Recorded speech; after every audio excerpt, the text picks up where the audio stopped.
The Nile River cuts through the Great Sahara Desert like a knife, serving for millennia as the lifeblood of the Egyptian people. Hello and welcome. I'm Ian Lee, Inside Africa. This week we're in Egypt, sailing up the world's longest river. We'll make call at temples where pharaohs ruled with an iron fist and meet some characters along the way that can shed some light on this ancient civilization.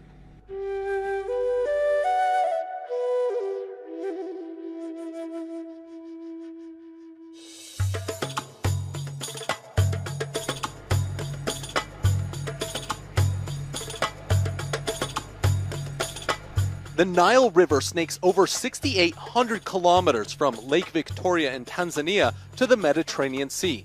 But it's here in Egypt that witnessed the rise of the mightiest empire along its banks. We start our journey in Luxor.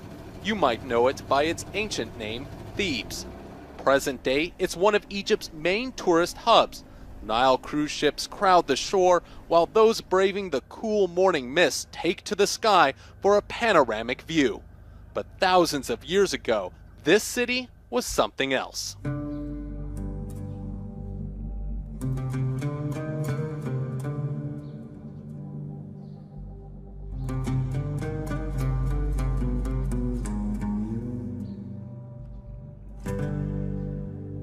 Luxor is the city of palaces. This was the heart, the capital of the ancient Egyptian world. And Karnak Temple here is large, it's massive, it's impressive, but I know nothing about it, so I'm going to meet someone who does. Hi, Hala. Hi, Jan. So tell me about this place. You are in Karnak. This is the largest religious complex of the ancient world. This was like a blank piece of paper where every king who ruled Egypt from the 11th dynasty to the 30th or 31st dynasty marked his name on it one way.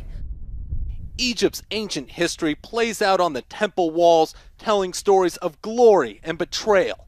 We'll get to those soon, but first, I gotta know, how did they build them so high? Walking in here today, I saw a construction crane doing some restoration work. They didn't have cranes thousands of years ago. How would they build something this massive?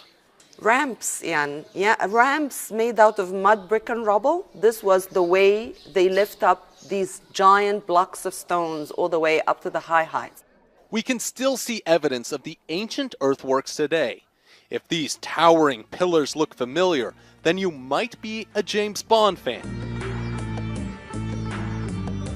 He chased the notorious supervillain Jaws through the hypostyle hall. Or perhaps you recognize them from the more recent Transformers movie. It's no wonder why Karnak appears in so many movies. It's the crown jewel of Luxor and a melting pot of languages, as tourists from around the world flock here to uncover the secrets of the pharaohs, some which are still being revealed today. Doctoral student of Egyptology Andrew Schilling from the University of Memphis in the United States carefully records the descriptions and colors while checking for damage. Painstaking but important work. Not all the damage is recent. Take this part of the wall, for example. It depicts one of the world's oldest family feuds. An angry son and rightful heir to the throne overthrew his pharaoh mother and ordered her hieroglyphic removed. Ancient Egyptians believed images on these walls are going to come alive with certain magical spells in the afterlife, and erasing her like that means that she will never be able to come back again. Untimely deaths are a theme in ancient Egypt, as we find out across the river, at Medinet Habu, or the mortuary temple of Ramses III. This pharaoh wore his problems on his sleeves, or rather walls.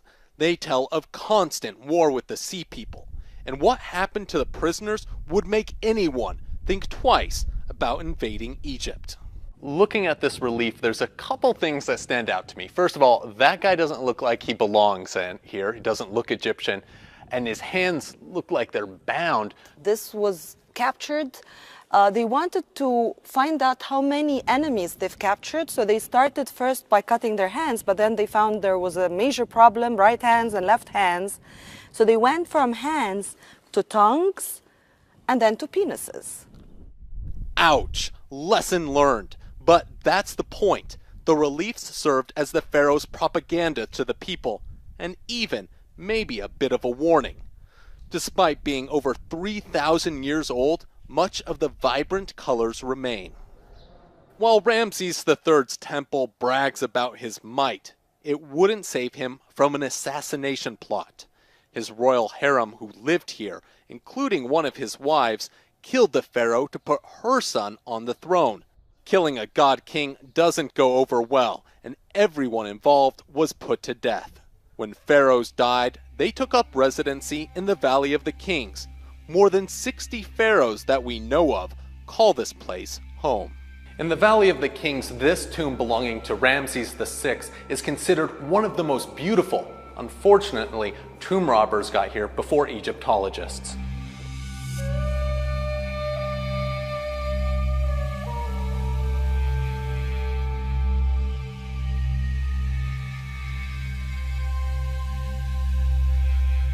While this tomb is beautiful, it looks like some of the items in it have seen better days. Yeah, actually, grave robbers got here. We had several incidents of stealing from the Valley of Kings. Hala tells me that looting is still a big problem. Since the 2011 Egyptian uprising that overthrew Hosni Mubarak, who some called a modern-day pharaoh, Egypt's historical sites have been under attack, and the illegal trade is booming. We end our time in Luxor at, well, fittingly named Luxor Temple. Today the site is sanctified by an early Christian church and a centuries-old mosque.